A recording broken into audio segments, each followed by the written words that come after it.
compétences qu'il co-construire des outils pour la force.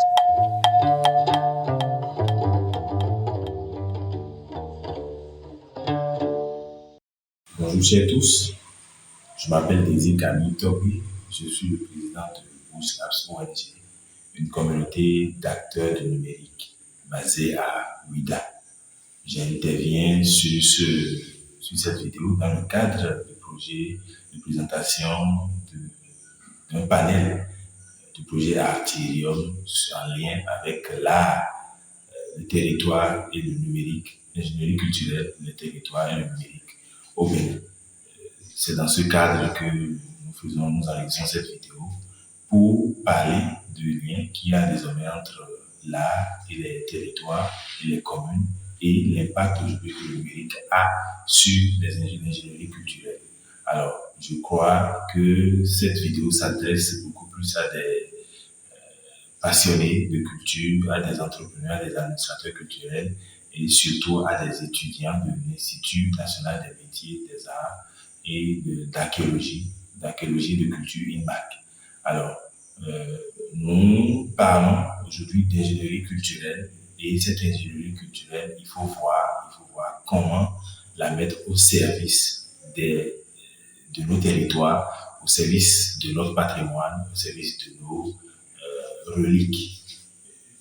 Aujourd'hui, nos villes, et quand je prends l'exemple de la ville de Ouidah, est une ville touristique, une ville historique, une ville où le patrimoine est en décréditure.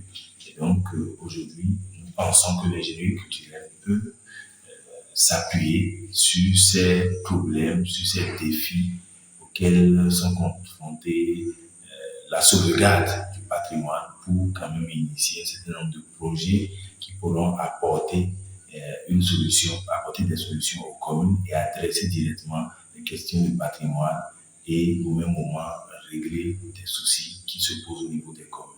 Alors, pourquoi aujourd'hui il faut sauvegarder ce patrimoine-là? Justement, nous sommes à l'ère de la digitalisation et aujourd'hui, les gens peuvent penser qu'il serait bien de pouvoir produire des contenus, par exemple, sur l'histoire, sur le tourisme dans nos villes, sur les sites touristiques, pourquoi pas, et adresser un public plus large, de quoi apporter une information et la bonne information. Alors, le numérique aujourd'hui, c'est le tremplin pour pouvoir avoir des idées innovantes, des créations qui sont novatrices pour adresser ce public-là, qui se trouve dans nos communes.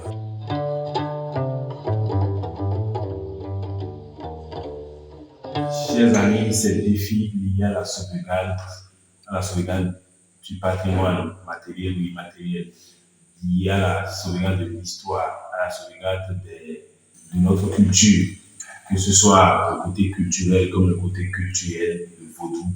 Je crois aujourd'hui que le numérique et l'art, les territoires permettent même d'aller vers des spectacles. L'ingénierie culturelle peut proposer des spectacles qui sont thématiques, des spectacles qui adressent ces questions-là, des spectacles qui font que les communautés se sentent concernées.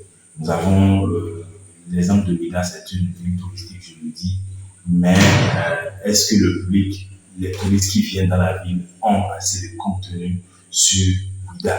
Est-ce que les touristes qui viennent dans la ville ont les informations qu'il faut pour quand même être fiers, satisfaits d'une visite?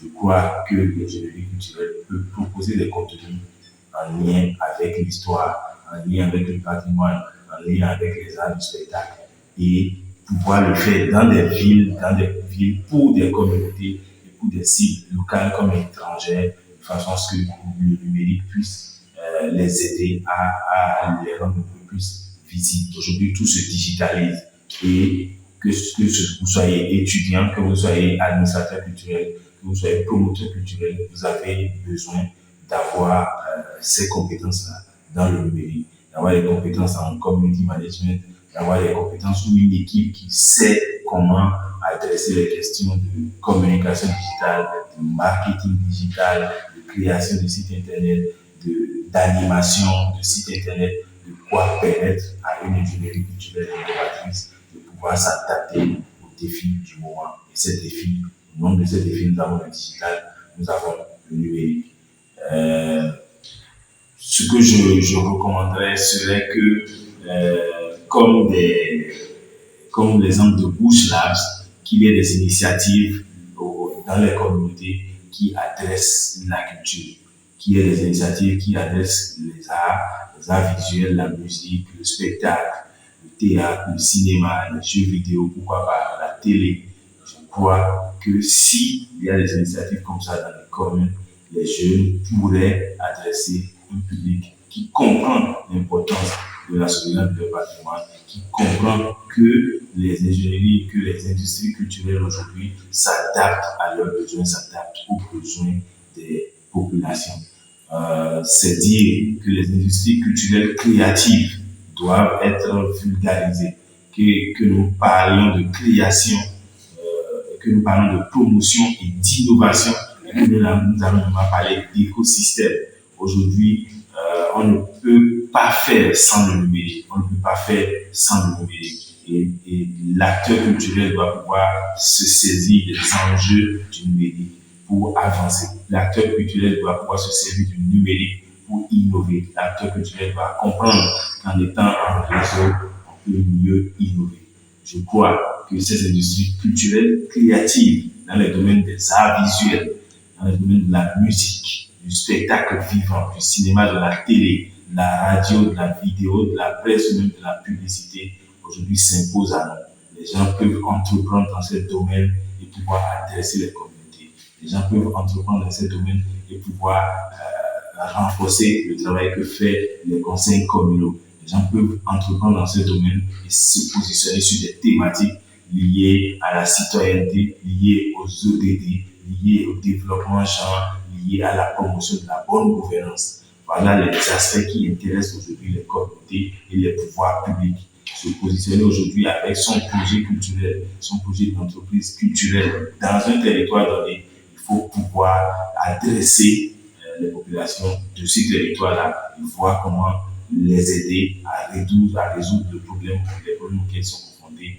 mais tout en se servant, pourquoi pas, du digital. Ce panel que nous allons faire ensemble va nous permettre de mieux comprendre et de mieux débattre des enjeux du numérique afin que nous puissions avoir des industries culturelles créatives, des innovations, des hubs d'innovation culturelle au Bénin. Ces hubs d'innovation culturelle ne sont pas légion. Je peux citer le cas de Wasangari Lab qui est à Parakou et qui adresse les acteurs culturels, qui renforce les capacités des acteurs culturels, qui les accompagne et qui incube les acteurs culturels de pouvoir permettre que ces derniers sortent avec des projets innovants liés à la sauvegarde de nos patrimoines. Je compte sur l'ouverture d'esprit, la créativité, le sens d'innovation des étudiants et des personnes qui suivront cette vidéo pour que nous puissions faire le point dans quelques années et nous assurer que cette initiative de l'Artilium a réussi à impacter une ingénierie culturelle pourrait se pencher sur les questions de sauvegarde du patrimoine et tout en ayant un volet business, tout en ayant un bon business model, des jeunes, des structures, des acteurs culturels peuvent aujourd'hui entreprendre au niveau de nos communes et participer au même moment à la sauvegarde du patrimoine. Les questions sociales, les questions environnementales, les questions liées à l'agroécologie, les questions liées à la citoyenneté aujourd'hui peuvent faire objet de thématiques que pourrait prendre en compte l'ingénierie culturelle. C'est dit quoi? C'est dit qu'aujourd'hui, cette ingénierie culturelle doit être au service des communes et des communautés. Pouvoir se servir de la culture pour éduquer, se servir de la culture pour sensibiliser, tout en ayant un volet business. Le numérique aujourd'hui s'impose, puisqu'il y a des enjeux qui sont liés à ça dans nos territoires, dans nos communes. Et c'est pour partager avec les étudiants de l'UNIMAC le cas de Bouche Vida qui a été une initiative du Bundy Bush Labs. C'est un blog participatif que nous mettons en place depuis 2 ans, que nous animons depuis 2 ans via une page Facebook de près de 12 000 abonnés en RIDA. Et cette page ne s'occupe que en priorité de l'information culturelle. Aujourd'hui, Ouida rayonne sur le plan culturel de par le monde grâce à cette page-là. Aujourd'hui, nous accompagnons des centres culturels, qu'ils soient de privés ou de publics, qui s'installent, des initiatives culturelles, des festivals. Nous adressons les administrations culturelles, les promoteurs culturels, les accompagnons, nous rendons visible ce qu'ils font. Et donc aujourd'hui, nous pensons que le numérique, le digital, les réseaux sociaux sont des enjeux pour l'ingénierie culturelle. Vous ne pouvez pas aujourd'hui être acteur culturel, administrateur culturel, porteur de projets culturels et ne pas comprendre, maîtriser les outils, les enjeux du numérique. C'est un défi et cela s'impose aujourd'hui à nous. Et il n'y a qu'à voir comment les services se sont digitalisés, comment nous avons fait face à la Covid, comment il y a eu une transformation totale au niveau de la façon de travailler, la façon d'adresser le public culturel et des gens, des artistes de renommée internationale ont fait des concerts depuis leur chambre. Les gens ont eu des idées ingénieuses pour pouvoir continuer à animer leur plateforme, continuer à servir leur public tout en étant chez eux. Et grâce au numérique, nous parlons aujourd'hui de streaming, nous parlons aujourd'hui de tout ce qui est lié à l'enregistrement et à la prise, à l'enregistrement de contenu vidéo, contenu audiovisuel, même pour permettre en fait à un public plus large d'avoir accès à l'information, d'avoir accès à nos richesses, d'avoir accès à nos sites. Et nous allons mieux, nous parlons même de réalité virtuelle. Aujourd'hui, vous pouvez adresser un public, vous pouvez travailler sur une ville touristique et faire visiter la ville à des gens sans pour autant qu'ils ne se déplacent ou bien leur faire comprendre les enjeux liés par l'implantation, les enjeux, les défis liés par l'implantation de normes et monter des expositions qui seront virtuelles que les gens pourront suivre. Aujourd'hui, il est très important de mentionner qu'au niveau des arts vivants, c'est un peu difficile. Il y a cette couche-là qui veut toujours que les gens se déplacent vers le spectacle, que les gens se déplacent vers le spectacle et non que le spectacle se digitalise. Pour ceux-là, je crois que les réseaux sociaux viennent en appui, viennent rendre visible, viennent contribuer à la communication et le public qui fréquente les salles, le public qui se déplace en salle pourrait être impacté. Le panel qui aura à la fin de ce programme, j'espère que nous allons saisir cette balle que nous jette l'Artirium en posant le problème comme ça, en lançant des défis, que nous puissions réfléchir sur les liens entre l'art aujourd'hui, les territoires et le numérique. Je voudrais souhaiter que chacun de vous, en suivant cette vidéo, puisse avoir des questions, puisse laisser des questions en bas pour que nous puissions réfléchir et revenir faire le débat lors du panel qui aura lieu en mai 2022.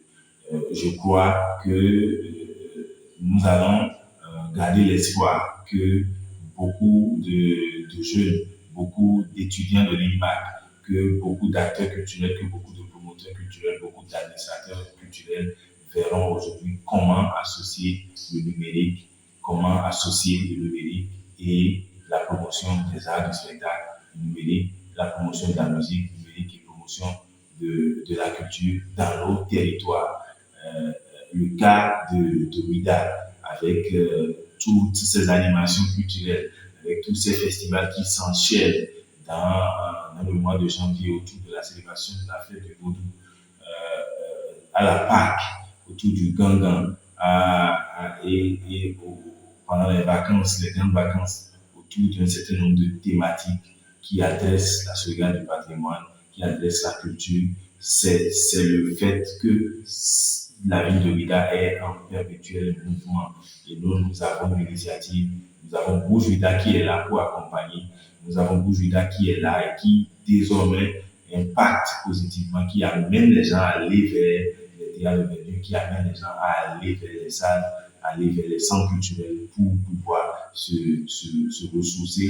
Et il y a une niche, il y a une opportunité à se positionner aujourd'hui dans les territoires, à se positionner dans les villes, à se positionner sur des questions liées à la sauvegarde du patrimoine en lien avec le développement des territoires, en lien avec le développement de nos villes. Merci.